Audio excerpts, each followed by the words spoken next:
இந்த வீடியோவை ஆரம்பிக்கிறதுக்கு முன் ஒரு விஷயம் உங்களிடம் கேட்கணும். நீங்கள் உண்மையிலேயே படிக்கிறீங்களா? இல்ல படிக்கிற மாதிரி மட்டும் இருக்கிறீங்களா? புத்தகம் திறந்திருக்கும். மனம் வேற இடத்துல இருக்கும். நேரம் போய்க்கொண்டே இருக்கும். நினைவில் ஒன்றும் தங்காது. பிறகு நாமே கேட்போம். நான் இவ்வளவு நேரம் உட்கார்ந்தேன். ஆனா என்ன கற்றுக்கிட்டேன்? இது உங்கள் பிரச்சனை மட்டும் இல்ல. இன்று ஆயிரக்கணக்கான மாணவர்கள் அதே தவறை தினமும் செய்து கொண்டிருக்கிறார்கள். அவர்கள் படிக்கவில்லை. அவர்கள் சோர்ந்து கொண்டிருக்கிறார்கள். அவர்கள் கற்றுக்கொள்ளவில்லை. அவர்கள் நேரத்தை மாற்றிக் கொண்டிருக்கிறார்கள். யாரும் உங்களுக்கு சொல்லாத ஒரு உண்மை இருக்கிறது. படிப்பு கஷ்டம் இல்லை. கவனம் இல்லாததுதான் கஷ்டம். மூளை பலவீனம் இல்லை. அதை எப்படி பயன்படுத்துவது தெரியாததான் பிரச்சனை. இன்னைக்கு இந்த வீடியோவில் நீங்கள் அதிக நேரம் படிக்க கற்றுக்கொள்ள மாட்டீர்கள். குறைந்த நேரத்தில் ஆழமாக கற்றுக்கொள்வீர்கள்.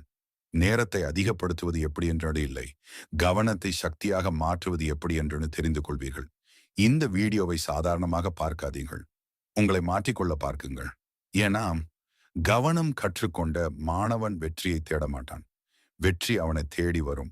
நள்ளிரவு வீட்டுல எல்லாரும் தூங்கிட்டாங்க. ஆனா ஒரு பையன் மட்டும் இன்னும் மேசை முன்னாடி உட்கார்ந்திருக்கான். அவன் முன்னாடி புத்தகம் திறந்திருக்கு. பக்கங்கள் திரும்புது. ஆனா மனசு திரும்பவே இல்லை. 3 மணி நேரமா அவன் அங்கேயே இருக்கான். திடீர்னு புஸ்தகத்தை மூடிட்டு அவன் தன்னாலே கேட்கிறான், நான் உண்மையிலேயே படிக்கிறேனா இல்ல நேரம் கழிக்கிறேனா? அடுத்த நாள் அவன் ஒரு பெரிய அறிவாளியை சந்திக்கிறான். அவன் கேட்டான், ஐயா, நான் நிறைய நேரம் படிக்கிறேன். ஆனா எனக்கு ஒன்றும் ஞாபகம் இருக்காது. என்ன தப்பு நடக்குது? அந்த அறிவாளி சிரிச்சார். அவர் சொன்னார், நீ படிக்கிற, ஆனா கற்றுக்கொள்ளவே இல்லை. பையன் குழப்பமா பார்த்தான். அவர் ஒரு காகிதத்தையும் ஒரு பெருசு கண்ணாடியையும் எடுத்தார். சூரிய ஒளியை காகிதம் மேல போட்டார். ஒளி இருந்தது. ஆனா எதுவும் நடக்கல. அதே ஒளியை ஒரே புள்ளியில சேர்த்தார். காகிதம் எரிய ஆரம்பிச்சது. அவர் மெதுவா சொன்னார், இதுதான் கவனம். சிதறிய மனசு எதையும் செய்யாது. ஒரே இடத்துல சேர்ந்த மனசு எதையும் சாதிக்கும். அவர் பையனை கேட்டார், நீ படிக்கும்போது என்ன நடக்குது?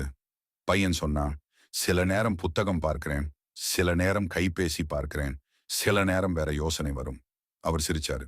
அப்ப நீ படிக்கவே இல்லை, நீ உன்னை மூளையை அழைக்கிறே.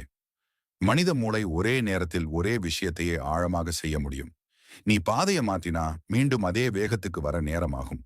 ஒவ்வொரு தடவை கவனம் உடைந்தா மூளை மீண்டும் தொடங்கணும். அதனாலதான் நீண்ட நேரம் உட்கார்ந்தாலும் பயன் குறைவு. பையன் கேட்டான், அப்போ எப்படி படிக்கணும்? அவர் சொன்னார், நீ இனிமேல் நீண்ட நேரம் படிக்க வேண்டாம். பையன் அதிர்ச்சி. குறைந்த நேரமா படி, ஆனா முழு மனசோட படி. அவர் விதி சொன்னார், 20 நிமிஷம் மட்டும் படி. அந்த நேரத்துல யாருடனும் பேசாதே, எழுந்து போகாதே, கைபேசி தொடாதே, வேற யோசிக்காதே. அந்த 20 நிமிடம் உன் வாழ்க்கையிலேயே முக்கியமான நேரம்னு நினைச்சு படி. அதுக்கப்புறம் 5 நிமிஷம் ஓய்வு. மீண்டும் தொடரு.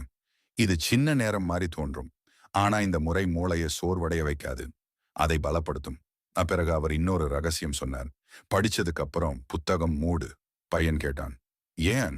நீயே சொல்லிப்பார் என்ன படிச்சேன்னு. அதுதான் உண்மையான கற்றல். படிப்பது கற்றல் இல்லை.